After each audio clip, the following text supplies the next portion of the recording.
이시안의 읽은 척 책방. 안녕하세요. 성신여대 겸임 교수이자 지식편의점 시안책방의 주인 이시안입니다.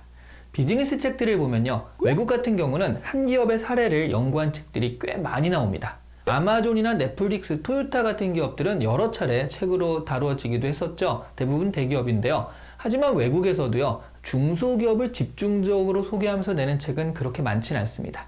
그런 면에서 오늘 소개해드리는 책은 좀 특별하죠. 일본의 아주 탄탄한 도시락 기업 다마고야의 성공 이야기를 전해드리고 있어요. 그래서 찾아봤더니요, 다마고야의 창업주 스가라 회장은 소프트뱅크의 손정이나 츠타야 서점의 마츠다 무네야키 못지않게 유명한 CEO더라고요. 중소기업의 성공 사례에서는 항상 제일 앞에 뽑히는 분이기도 하셨는데요. 그런데 오늘 소개해드리는 책은 그의 이야기가 아니라 그의 아들의 이야기입니다. 사업을 창업하는 이야기가 아니라 사업을 키우는 이야기거든요.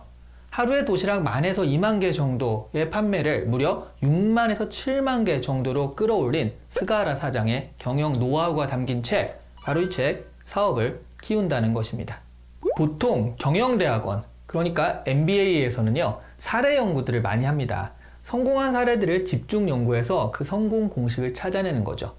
그런데 다마고야는요, 스탠포드 경영대학원의 사례 연구로 채택되어서 스가라 사장이 스탠포드 대학에 직접 초청되어서 강연까지 했더라고요. 그리고 이 스가라 사장은 다보스 포럼에 초청받는 인사이기도 합니다. 다보스 포럼에 초청받는다는 것은 경영에 대한 인정을 국제적으로 받는다는 것이거든요. 지역을 기반으로 한 도시락 업체로서는 사실 생각하기 힘든 성과입니다. 도대체 무엇이 이 도시락 업체를 특별하게 한 걸까요? 스탠포드 대학에서 타마고야의 사례 연구를 진행하신 분은 석좌 교수인 황승진 교수님이셨는데요. 이 사진은 지금 예전에 샌프란시스코에서 있었던 컨퍼런스에 지금은 돌아가신 LG 구본모 회장님과 같이 자리하신 황승진 교수님의 사진입니다. 바로 이 교수님의 전공이 SCM이었는데요. 서플라이 체인 매니지먼트의 약자입니다. 공급망 관리라고 번역을 할 수 있어요. 제품의 생산과 유통 과정을 하나의 통합망으로 관리하는 경영 전략 시스템을 말합니다. 그러니까 황승진 교수님의 연구 사례가 되었다라는 얘기는 뭐냐 하면 타마고야가 세계적으로 이 공급망 관리가 잘 되어 있다라는 그런 뜻이고요. 또 하나는 사례 연구가 필요할 만큼 이 공급망 관리를 독특하게 한다는 뜻입니다. 보통 수요를 예측하고 그에 따라 제품을 생산하고 유통까지 쫙 연결할 때요, 빅데이터 수집과 AI를 활용한 분석 같은 것들이 필수적으로 따라오게 되잖아요. 그런데 이 타마고야는 그런 기술적인 부분은 전혀 쓰지 않습니다. 사람에 의지해서 이런 복잡한 SCM을 해내고 있어요. 그것도 매우 정확하게요. 그래서 황승진 교수님은 이 책의 추천사에서 직접 추천사를 쓰셨거든요. 이 책에 대해서 세계 어디에서도 이렇게 유니크한 비즈니스는 찾아볼 수 없다라면서 극찬을 하시기도 하셨습니다. 사실 도시락의 수요는 당일에 정해지잖아요. 다음날 점심 메뉴를 미리 정해놓는 회사원은 거의 없으니까요. 내일 점심은 꼭 이걸 먹어야지? 뭐 이렇게 생각하진 잘 않잖아요. 실제로 타마고야 도시락은요, 당일 오전 10시 반까지 주문을 받습니다. 그리고 주문된 약 60,000여 개의 도시락을 그날 12시까지, 그러니까 10시 반에 끝나는데 12시까지 모두 정시 배송을 한다는 얘기예요. 그런데도 재고 부족률은 0%, 폐기율은 0.1%, 정시 배송률 100%라고 합니다. 폐기율 0.1%라는 건요, 6만 개의 도시락을 만들어서 60개 정도만 폐기된다라는 얘기거든요. 동종업계의 폐기율이 3% 정도라고 하니까 이걸 생각해보면 다마고야 폐기율은요, 동종업계보다 이 예측 시스템의 효율성이 30배 이상 좋다라는 얘기예요. 바로 이런 부분 때문에 세계적인 관심을 받게 되는 겁니다. 당연히 다마고야를 궁금해하는 사람들은 그 핵심 비법이 무엇일까 굉장히 궁금해하겠죠. 그 핵심은요, 애자일 조직에 있습니다. 20개의 도시락 배송반이 있는데 이 배송반은 원거리, 중거리, 근거리 담당으로 나뉘어요. 원거리 같은 경우는 주문을 받고서 출발하면 늦거든요. 그러니까 원거리를 담당하는 배송차는요, 예측치를 가지고서 미리 출발을 합니다. 그러다가 모자라거나 남는 것은요, 중거리 배송차가 조절을 해줘요. 그러니까 중간에 만나가지고 서로 이렇게 주고받는 거죠. 중거리 배송차는 또 근거리 배송차가 조절을 해줍니다. 근거리가 출발할 때는 이미 주문이 끝난 상태이기 때문에 수요는 아는 상태거든요. 하지만 도쿄의 교통지옥, 또 날씨, 돌발 상황 등 정시 배달을 방해하는 요소는 차고도 넘쳤습니다. 그러니까 여기서 중요한 것은요, 배송반의 능력입니다. 그날의 상황과 주문에 맞춰서 현장에서 빠르게 판단하고 변칙적인 운영을 서슴지 않습니다. 원래 일본은요, 매뉴얼의 나라잖아요. 그런데 타마고야는요, 매뉴얼을 만들 시간에 도시락을 하나 더 배송하는 것을 택해요. 매뉴얼이 없습니다. 모든 것은 배송기사의 현장에서의 판단, 그리고 그 지원 시스템에 맞춰져 있어요. 모두 20개의 배송반이 있는데 한 배송반의 매출액이요, 50에서 60억 사이래요. 와, 이 배송반 하나하나가 중소기업인 셈입니다. 이것이 바로 요즘 대기업들도 관심 있는 애자일 조직이잖아요. 개별 팀에게 권한을 위임하고요, 급변하는 경영 환경에 대응하는 시스템을 갖추는 것이라고 할 수 있습니다. 타마고야가 세계적으로 관심을 받게 된 것은 바로 이런 애자일 조직을 경험적으로 내재화하고 실행하고 있기 때문입니다.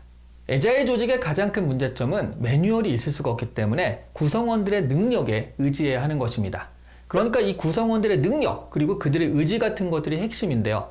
하지만 이 직원이요, 주인의식을 가지고 자기 일처럼 회사 일을 하게 하는 것은 쉽지 않은 일이거든요. 외식 경영자로 유명한 백종원 대표 같은 경우는 한 강의에서 직원에게 주인의식을 가지게 하는 그런 방법이 없나요? 라고 이제 질문을 받았거든요. 거기에 대해서요, 그건 불가능하죠. 주인이 아니기 때문이요.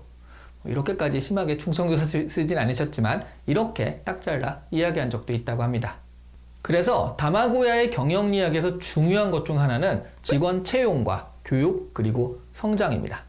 그런 의미에서 타마고야의 직원 채용은 좀 특이한데요. 한마디로 사회에서 문제아로 낙인 찍힌 사람들을 초창기에는 많이 채용했다고 해요. 그러니까 학창시절 일진, 또 폭주족 같은 사람들이에요.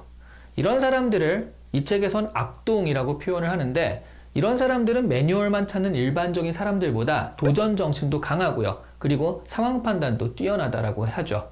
그리고 악동들에게 기회를 주는 것은 기업으로서 일종의 사회공헌 활동이기도 합니다. 이 악동들도 모처럼 받은 기회를 소중히 생각하며 최선을 다하게 됩니다. 사업이 어느 정도 큰 이후에 공채로 대졸자도 뽑은 적이 있었는데요. 그 성과가 그렇게 뛰어나지 않아서 지금은 학력 자체를 아예 안 보고 능력만 보고 뽑는다고 합니다. 그리고 이 배송기사들은 도시락을 전달하고 다시 도시락을 수거하면서 고객을 만나서 고객의 소리를 직접 듣습니다. 그러다 보니까 고객의 소리가 바로바로 전달되고요. 그러다 보니까 또 컴플레인의 싹이 미리 싹 잘라져 버리는 거예요. 그래서 타마고야 도시락은 일회용 용기를 쓰지 않고 재활용 용기를 고집한다고 하죠. 환경에 대한 배려도 있지만 고객을 다시 한번 만나며 고객의 소리를 직접 듣기 위해서라고 합니다. 당연히 이 배송기사들은 동종업계 같은 직무의 사람들에 비해서 연봉과 인센티브가 월등하게 높습니다. 왜냐하면 지금 얘기를 들어보니까 이 배송기사들이요, 수요 예측, 정시 배송, 고객 관리까지 이 회사의 핵심 키들이잖아요. 그래서 누군가 그렇게 배송기사가 다 하면 도대체 사장님은 무엇을 하는 사람입니까? 라고 물었는데 이 스가하라 사장은요, 저는 배송기사들을 지원하는 업무를 맡은 사람입니다 라고 대답했다고 해요. 이 책은 타마고야의 성공 시스템을 분석한 이야기이기도 하고요. 하루 10,000에서 20,000개 정도 생산하던 도시락 기업을 6에서 7만 개 수준으로 키운 사업을 키운 이야기이기도 합니다. 이렇게 사업을 키울 수 있었던 스가하라 사장의 최고 장점은요, 스스로의 역량을 정확하게 알고 그에 따라 사업을 전개하는 능력인 것 같습니다.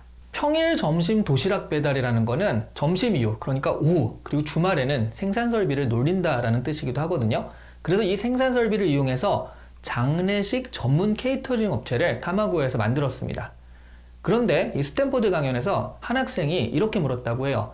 그런데 왜 결혼식 케이터링은 안 하십니까? 하고 질문을 받은 거죠. 그러니까 이 사장님은요, 타마고야의 핵심은 음식이 아니라 효율이기 때문에 예측이 되는 결혼식보다는 예측이 불가능한 장례를 전문으로 한다라고 답을 합니다. 스피드와 효율이 중요한 예측 불가능한 분야에서 그야말로 장점이 극대화되는 것이 타마고야거든요. 스스로 자신의 비즈니스를 진단하고 냉정하게 분석하는 시선은 놀라울 정도예요. 이 세계적인 관심을 받고 있으면 이 자부심, 자만심에 물들어서 이른바 사장놀이라고 하죠. 이런 사장놀이에 빠지기 쉬운 환경인데요. 자신의 페이스를 유지하면서 비즈니스를 딱 전개하거든요. 그래서 창업보다 어렵다는, 창업주의 바통을 받아서 사업을 키워내는 그런 어려운 역할을 해낼 수 있었던 것 같습니다. 오늘 이 시간에 읽은 척 책방은 사업을 키운다는 것이었습니다. 좋아요와 구독은 채널을 키운다는 것이죠. 많이 키워주시기를 부탁드립니다. 감사합니다.